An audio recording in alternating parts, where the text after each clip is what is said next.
Fala pessoal, tudo bem com vocês? Tudo tranquilo? Terminei de fazer o vídeo ali de venda do Datafrog SF2000. Se você está buscando um portátil barato, bonito, né?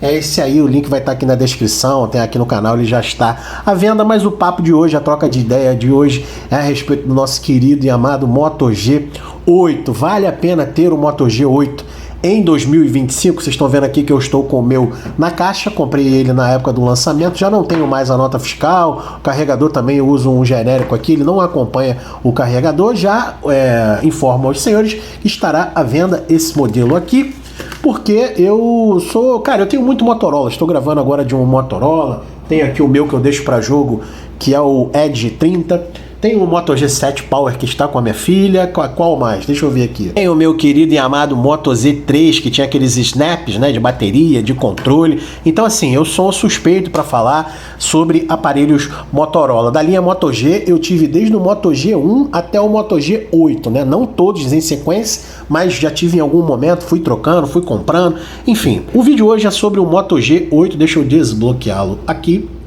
para a gente poder trocar essa ideia. Cara, eu vivo uma relação de amor e ódio com esse aparelho. Tenho que confessar, quase que eu ia falar, confirmar. Tenho que confessar para vocês. Por quê?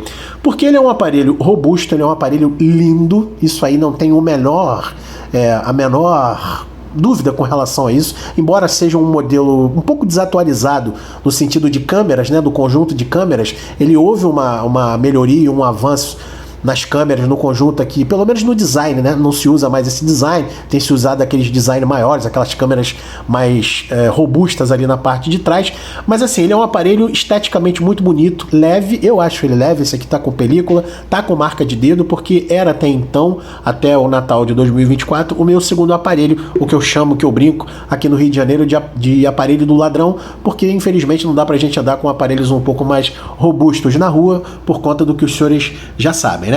Então eu usava muito ele no dia a dia, na rua, tem muitos aplicativos aqui instalados, como os senhores podem ver, tá? Roda praticamente tudo que existe hoje na Play Store em matéria de apps, tá? Pelo menos os apps mais comuns, WhatsApp, Telegram, YouTube, Uber, 99, Reddit, Google Chrome, Facebook, TikTok, o Kawaii, tudo isso, Pinterest, tudo isso ele vai rodar muito bem, tá? Agora, jogos não é talvez uma boa pedida, ele tem sim um chipset, um processador muito bom, que é o Snapdragon, agora eu não me lembro o nome, se eu me recordar, vou deixar aqui na edição, mas é um Snapdragon muito bom. Um ponto negativo dele é a memória. Quando você vai abrindo muitos aplicativos, é por isso que eu disse com relação ao amor e ódio. Embora eu ame de paixão, eu acho ele fabuloso. Usando ele com essa capa, que inclusive acompanha ele, tá? É uma capa rígida, aquela capa anti-choque, ela tá até um pouco desgastada aqui, mas é do material mesmo, não caiu, não sofreu nenhum tipo de queda, é do material mesmo, porque eu usava muito ele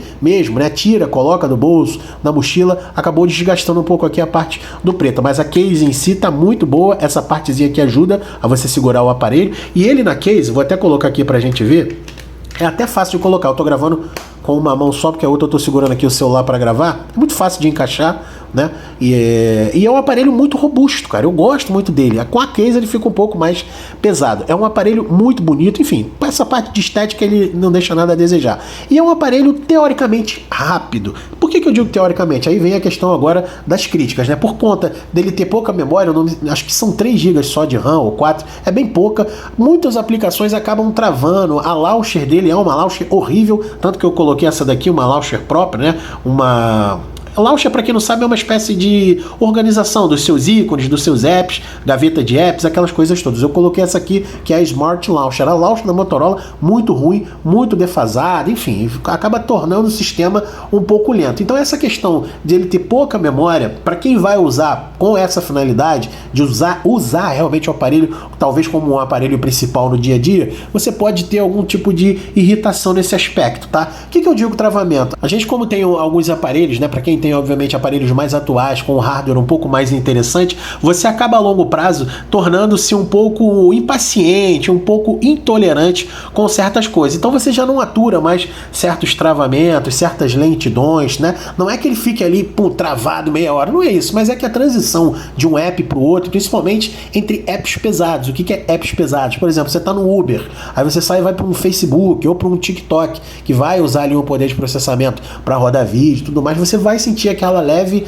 dificuldade, aquela leve travadinha nessa transição de apps, né? De sair talvez do YouTube, do Uber, que ele está usando ali GPS, usando uma série de recursos do aparelho, acelerômetro e tal, aí você vai para o TikTok para rodar vídeo, então você vai sentir aquela transição um pouco mais demorada. Ele tem um bom poder de processamento, por exemplo, determinados jogos, ele vai rodar. Eu deixei aqui justamente para poder mostrar para vocês. Ó, tem Cover Fire, eu coloquei aqui o Free Fire, coloquei o Zombie Hunter, Sonic Dash, todos esses jogos rodam muito bem, tá? Quando você entra no jogo, no caso ali, ele tem um poder gráfico que eu falei, uma boa placa de vídeo, né, dentro da faixa de preço dele, claro, um bom processador e tudo mais.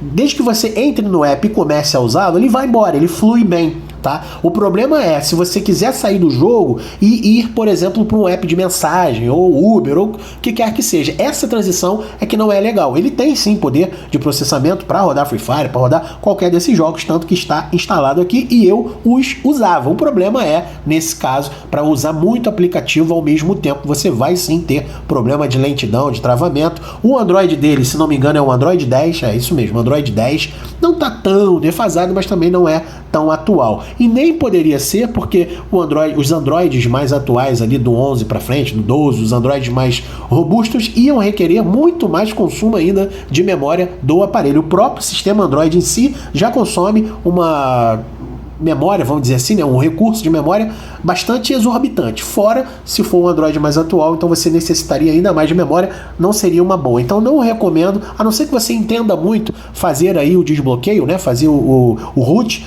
para poder instalar uma launcher, uma firmware, uma ROM limpa de um Android mais atual. Seria uma opção interessante, que aí você conseguiria utilizar ele com os Androids mais recentes. Mas nessa configuração que ele vai, obviamente, lembrando, ele vai resetado, eu vou apagar os softwares e tudo, os aplicativos, mas cara, eu usava ele para tudo. Tem Shopee, tem McDonald's, tem Movit, tem aplicativos do Waze, aplicativos de mercado. Então assim, era o meu aparelho de uso diário, do uso de dia a dia mesmo. Ele me atendia, só me irritava nessa de às vezes eu estar na rua, precisar de alguma coisa, aí o que eu tinha que fazer? Tinha que vir aqui e ficar fechando as aplicações, né? Mas olha só quantas aplicações fica rodando em background.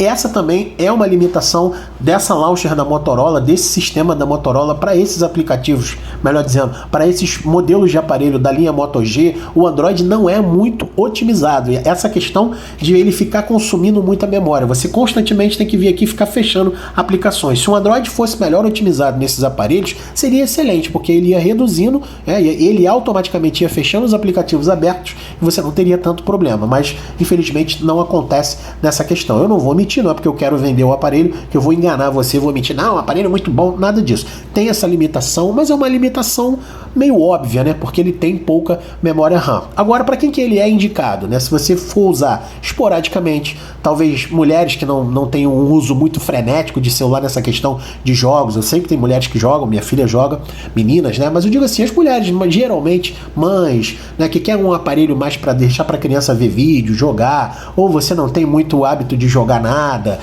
de usar apps pesados, você vai pegar talvez aí para um Uber, para um WhatsApp, Telegram, Facebook, esses apps mais do dia a dia, cara, vai te atender muito bem.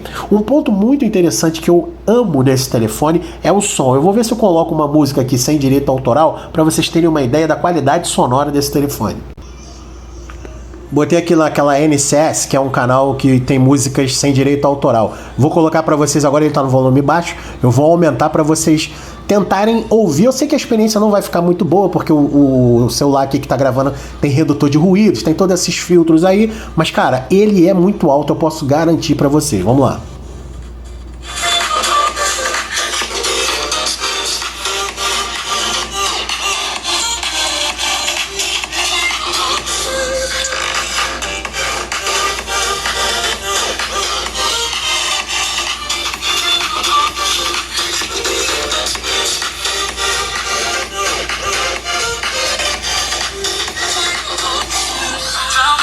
Bom, então não sei se deu pra notar, né? Tive até que pausar aqui, porque operando com uma mão só, eu tô sem o tripé aqui da câmera. Então, assim, é muito alto. Ele é, inclusive, divulgado isso. Tá aqui na caixinha dele, ó. Dolby Audio, não sei o que. É uma configuração de som aí da Motorola. Da linha Moto G sempre foi boa a questão do som. Mas o Moto G8 e a linha Moto Edge também tem um som espetacular. Então é o que eu estou falando. Se a tua ideia for rodar coisas casuais, coisas leves, vai te atender muito bem, principalmente para ver vídeo. Se você quer para TikTok, para deixar para uma criança, que era o que eu ia fazer com a minha filha, né? Acabei deixando para ela o Moto G7, e eu não tenho coragem de dar um aparelho um pouco mais robusto para uma criança, o Moto G7 já está mais defasado e tal, deixei com ela para assistir vídeo, que também tem um áudio muito bom, mas o G8 é absurdo, a qualidade sonora desse telefone é algo assim espetacular, né? Por vezes eu tive problema no trabalho na hora de alarme, às vezes botava o alarme para tocar, me ausentava, ia no banheiro alguma coisa, quando voltava o pessoal reclamando, abaixa esse alarme aí e tal, o bicho realmente é muito alto. Então pontos positivos é isso, estética muito bonita, tem um processador interessante, é um aparelho alto para você jogar, ver vídeo, fazer o que for. O ponto negativo, o único ponto negativo na minha opinião, é essa questão da otimização. Não vou nem dizer que é a questão da pouca memória, porque era a praxe, era o modelo que vinha de celulares intermediários na época que ele foi lançado, 2019, 18 por ali, aquela faixa ali. Se bem que eu me engano, esse aqui é de 2020, eu acho. Esse aqui é o Moto G8 Plus, tá? Mas é a mesma coisa para o Moto G8 normal, são pequenas diferenças de um para o outro, mas esse aqui é o Moto G8 Plus. Era comum aparelhos de entrada, ele nem é considerado intermediário, embora o Moto G8 Plus já seja ali um intermediário, mas eu considero na época ainda assim um aparelho de entrada por conta justamente da RAM, tá? Ele tinha pouca memória RAM, então era comum essa linha da Motorola, por ser um pouco mais barata, entre aspas, vir realmente com pouca memória RAM. Eu considero mais que é uma otimização do Android. A Motorola errou nesse Android aqui, um Android muito fraco, muito lento, mas que você consegue melhorar colocando uma launcher como eu coloquei, que é essa Smart Launcher, para você gerenciar melhor ali os seus conteúdos e talvez evitar usar apps muito pesados, apps aí um pouco mais robustos juntos, né? Como eu falei, você consegue rodá-los tranquilamente separados. Você abriu o Free Fire, ele vai rodar, abriu não sei o que, ele vai rodar tudo, desde que você não fique fazendo a transição de um app para outro, senão ele vai começar a dar umas travadas, ficar um pouco lento, tá bom? Espero que vocês tenham gostado. No geral, de 0 a 10 eu daria nota 7 para esse telefone, passou com méritos, né? Passou de ano aí com méritos, dá sim para você usar tranquilamente em 2025. O pessoal que vai trabalhar no Uber, vai trabalhar no iFood, ou quer deixar para um aparelho de segunda opção, para deixar para um jovem assistir um vídeo, jogar joguinhos básicos, cara, vai atender muito bem, tá bom? Espero que vocês tenham gostado. Se realmente quiser aqui adquirir comigo, o link vai estar na descrição ou no comentário, eu vou anunciar ele lá no Mercado Livre, tá bom? Um beijo, um abraço, feliz 2025 e vamos que vamos.